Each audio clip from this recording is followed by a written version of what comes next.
Are you listening? Welcome back to the Nerf Report. My name is Bryant, and for today's show, we have a special treat as we are joined by Big Village Games' Dave Werderly to talk about their upcoming chaotic crafting video game, Mereks Market. The inspiration was a fair way away from, I think, the final result we've got at the minute. RPG games and how you visit shops to buy new weapons and upgrade your armour, and you're always that adventurer sort of travelling around.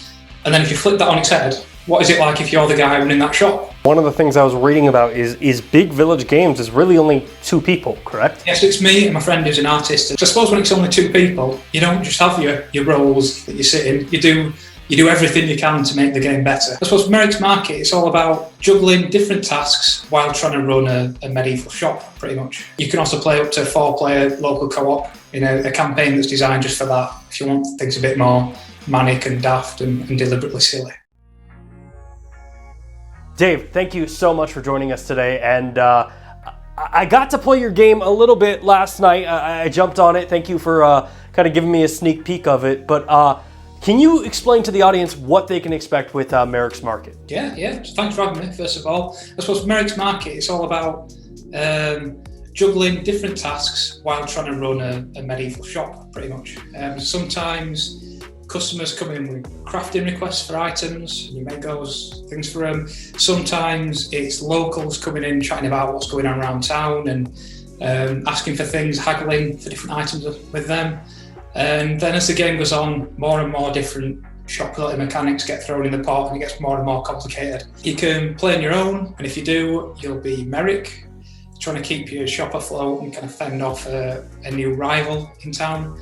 And you can also play up to 4-player local co-op in a campaign that's designed just for that, if you want things a bit more manic and daft and deliberately silly. Yeah, I got to admit, when I first saw the trailer for this game, I mean, immediately, because of the genre or because of the style of it, you know, my mind went to Overcooked. But after playing the game, this game is really unique in its own form. You know, one of my favorite things is, like, after doing like the first 2 levels, I was starting to kind of create an inventory of materials for the shop, but then all of a sudden you guys throw in more and more things that I have to craft. And I guess my question with that is, where did kind of the inspiration for this game come for the studio? The inspiration, it came from thinking about RPG games and how you visit shops to buy new weapons and upgrade your armour, and you're always that adventurer sort of travelling around.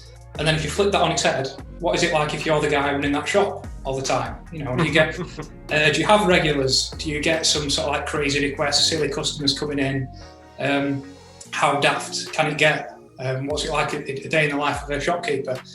And I suppose it all started from the haggling mechanic. That's where I started, and then we branched out from there. Yeah, I love that you bring that up, because that's something I often think about with RPGs, is the fact that, like, this guy, especially like in the MMOs of the world, you know, you got a shopkeeper and maybe 40,000 people are coming through, and he's like, "Greetings, traveler," and he's always upbeat. But it's like in real life, that guy's like, "What do you want, man?" Mereks Market, when you're playing multiplayer, kind of has some different characters to choose from. Are there any skills, kind of like in an RPG, where one character does something different than others, or is it kind of a level playing field? It's deliberately a level playing field. So there's like 8 different characters to choose from, but really it's just cosmetic as to who you want to play. Rather than being shoehorned into different classes, the idea was I wanted so like a group of 4 people to be thrown into a level, and then for them to figure out how that level works and decide the roles best themselves. Someone might really want to be serving customers, he's good at that. Someone might be crafting certain things. So yeah, I really wanted the players to figure it out themselves rather than ahead of time decide. That's very cool. Now, in regards to multiplayer, I do know that you guys are advertising local co-op between your friends up to 4 players. Is there plans for like an online multiplayer co-op, or what's kind of the roadmap for that? There's not plans at the minute, and sadly it's something that we didn't get in for launch because we're only a little team. And early on we kind of had like a discussion to decide whether to put it in or not, and it was, we implement online multiplayer but probably have to cut a lot of levels or a lot of mechanics or whatever. So rather than thinking of it without online multiplayer, think of it as all the extra content that I suppose went in and the polish instead. I mean, the first thing that I took from this game was that the fact that it is local co-op, because I do think as a gamer, local co-op's kind of something that isn't as prevalent as it used to be, and I miss it. I miss being able to bring friends over to my house. So I am looking forward to having this new game that I can play with friends locally. But I do think it's also interesting. One of the things I did pick up on last night was how many levels there were.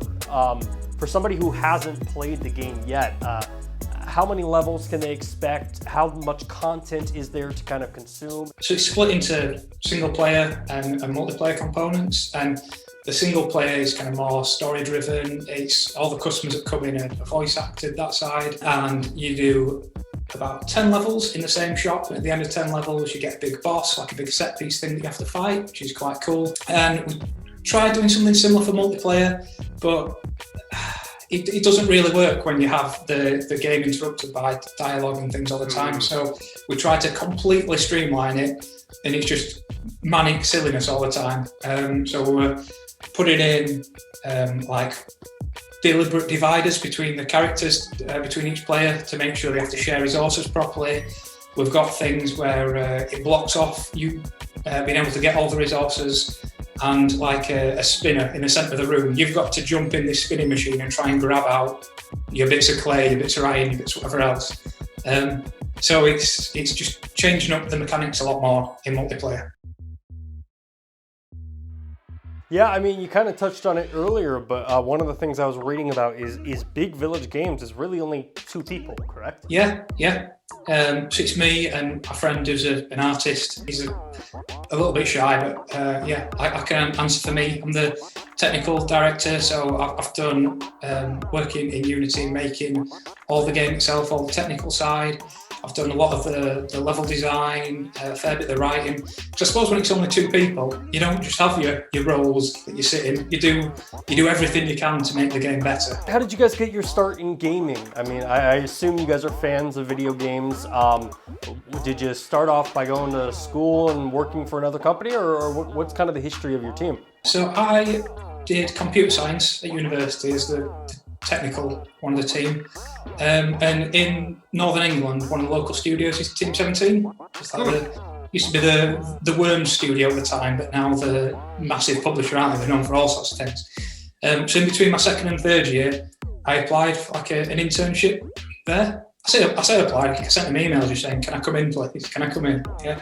And I got dropped in the Worms Facebook team, and they were like a dead friendly group of people, took me under the wing. And it's gone from there. I got a job at Team 17. After I finished, I went around different companies contracting, kind of like learning the trade. And then when it gets to later on in your career, I think you sometimes become a bit more shoehorned into you're a programmer, you're doing exactly what you're told. And that's where I've kind of broken out a little bit and gone for the creative aspect of things and tried making something with Mereks Market. We've gone for. One of the things that surprised me, and I mean, it's kudos to your team, is I was not expecting voice acting in the game at all, because I feel like as a gamer, I've kind of gotten accustomed to text boxes or stuff like that. Can you kind of walk me through that side of the development as well? Yeah, so we got taken to Stadia Makers program, which is almost like where Stadia help smooth out everything they can do to get your game on their platform, and also there's a little bit of funding involved there. And we decided to use that money to try and make the game as good as we possibly could. So we got all voice acting done, and we got all localization for French, Italian, German, Spanish done as well. So that's real thanks to Stadia for that. What we did try to do to make it feel a bit more perhaps like grounded and medieval. We couldn't afford Sean Bean, but he's in everything, isn't he? But we did try going for different regional accents of the UK. So we've got Scottish accent, Mereks from like the north, similar but perhaps more palatable accent than mine. We've got some like Liverpool, so from different areas of the UK. We've tried having that as part of the, I suppose, USP for it, you know. Now, I know Stadia is also home to like exclusive features like crowd play and state share. Any plans to bring features like that to Mereks eventually, or what's your thoughts? Not at the moment, but it's what it comes down to, being a small team, and you want to put your time into the thing that most people are going to enjoy. But it's not a no for the future. So if we get a good sized Stadia player base, then that changes things. That gives us a nice incentive. Thought about things before, like state share and how we could use that nicely. You could maybe set what you think is a really good score and then decide to state share that with your friends, and they can compete against your score. Or maybe if someone was streaming the game and you had like an infinite level, you could maybe give the crowd choice of what sort of customer to come in next. So give the choice, like the design of it. But I don't know how easy that will be, and it's not something we've seriously considered or put too much right. Yeah. We're not gonna hold you to that, but that would be a really cool like feature, especially for like a live streamer. Just knowing that like the interactive with the crowd. So that's a cool concept. Now the other platform you guys are coming to, of course, is Xbox. I'm interested because this is kind of something I've been paying attention to in the industry for a little bit. Xbox seems to kind of be wanting games to launch within their Game Pass ecosystem and stuff like that. Is that something you guys are planning on launching, or will it be launching outside of Game Pass? We'll be launching outside of Game Pass. As a studio of 2 people, I mean, you made it extremely clear that it's hard to kind of come up with new features or to get everything done that people expect. I run this show by myself, so I fully kind of understand everything you're talking about on that side. When the game launches, I'm really curious, do you guys have any launch plans? Are you going to be celebrating, watching the kind of the feedback of the game coming in, or what are your plans? Not entirely sure. On launch day, I suppose that's where you've got to get a drink and see what you can see. Probably be on the leaderboards, seeing what sort of scores people set in, maybe trying to beat them ourselves, something like that. Longer term, in an ideal world, we'd sell enough copies to kind of make it worth free updates for a fair while, free content updates, maybe a few levels, maybe some extra features, that sort of thing. That would be ideal, but that depends on like the sales figures, and there's plenty of content there at launch anyway. My final question for you, Dave, is if you had to pick 3 reasons for someone to check out Mereks Market, what would you tell them? It's a nice, easygoing, stupid sense of humour sort of game. Lots of different customers and stuff to meet. So I suppose we've talked about trying to get that sort of lots of different accents and silly things in their vibes. Second one, it's a bit of a cop-out answer, but it's fun to run around the shop, and it's incredibly satisfying to get to the end of the day with a big bag of money and you've just about managed to keep everyone happy and serve everyone. That's quite satisfying. And COVID permitting, it's a great excuse to get your friends around and have a good laugh and even be a bit competitive if you want.